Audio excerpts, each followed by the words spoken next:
With Senator Tom Cotton. Senator, good morning to you, sir. How are you doing today? Good morning, Kevin. Good to be on with you. Thank you for being on. I wanted to get an update on what's happening there between Syria and Turkey, that situation, your take on it. Yeah, Kevin, you can't really understand what's happened in the last 10 days, I think, unless you understand what's happened in Syria over the last 5 years. After President Obama withdrew all of our troops from Iraq, going back to 2011, that created the kind of power vacuum that allowed the Islamic State to rise to power and seize much of the territory in Syria and Iraq. We chose in 2014 to arm and support the Syrian Kurds, much of whose land the Islamic State had occupied, as our main partner in fighting against the Islamic State. They fought very well alongside of a handful of our troops, supported by our intelligence and air power, until we defeated the physical caliphate, a year and a half ago or so. Right. Unfortunately, the Syrian Kurds are politically affiliated with, ethnically related to, Kurdish organizations in Turkey that are a separatist group from Turkey and, in fact, designated by our government and Turkey's government as a terrorist organization. That's why President Erdogan of Turkey insists that he cannot tolerate an autonomous self-governing entity in northern Syria on his border of that politically affiliated group. Now, I understand those concerns. I know President Trump understands them as well. We had tried to address them over the last 60 to 90 days through joint military patrols with the Turkish military on their border.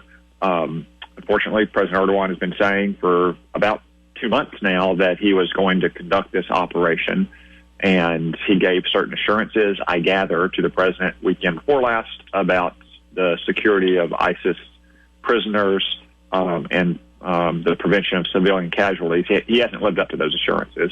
That's why the president imposed sanctions earlier this week. That's why Europe has cut off arms sales and is threatening other penalties. That's why Congress is likely to impose some sanctions. And that's why most immediately Mike Pence and Mike Pompeo are flying to Turkey, I think today, to try to convince President Erdogan in Turkey that it's in his interest to halt this operation, to go back to the negotiating table, to allow all the parties to address Turkey's legitimate security concerns in a way that addresses our interests as well, to stop the Islamic State from rising again and to prevent Iran from militarizing its foothold inside of Syria.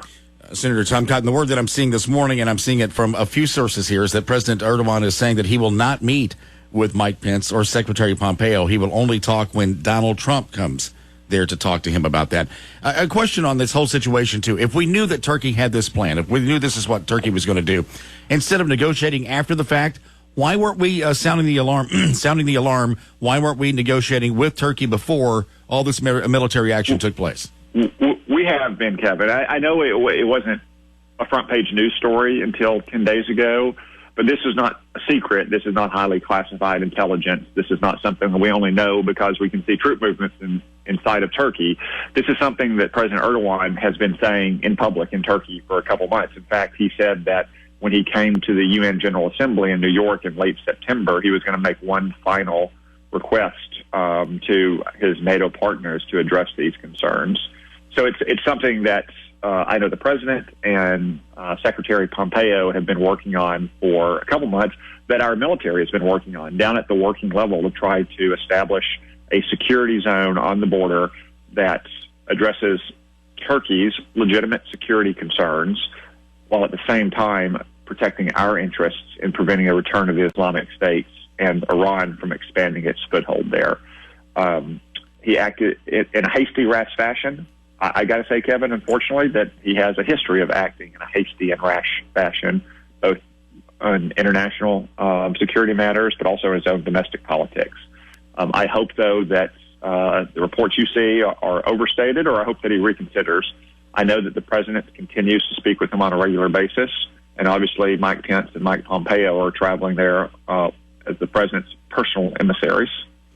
Senator Tom Cotton, Senator, also too, why such the alarm, and why the alert from so many Republicans we're seeing in Congress and high-level officials saying the president made a mistake in this situation, and showing a real concern about this, in addition to the sanctions that they want to do? So I think the question really comes down to, Kevin, whether or not one thinks President Erdogan would have conducted this operation if we maintained our very small troop presence in the region where military operations are now being conducted. And let me say that it is very small. I mean, we're talking about just a couple dozen troops that were there. They were never going to stop a military operation that had 15,000 Turkish troops and local militias. So the question the president faced is, if I leave those few dozen troops in this region at risk of their life, is that going to stop Turkey from conducting this operation? And I don't think that was a gamble the president was willing to take. I understand that others might have said no, that President Erdogan is the one that would have backed down if we still had 2 Green Beret teams in the region. But I know that the president was very concerned about the safety and the security of that numerically inferior force, very numerically inferior force. More to talk about, not enough time. Senator Tom Cotton, thanks for being on. Yep, good to talk to you. All right, 6:40.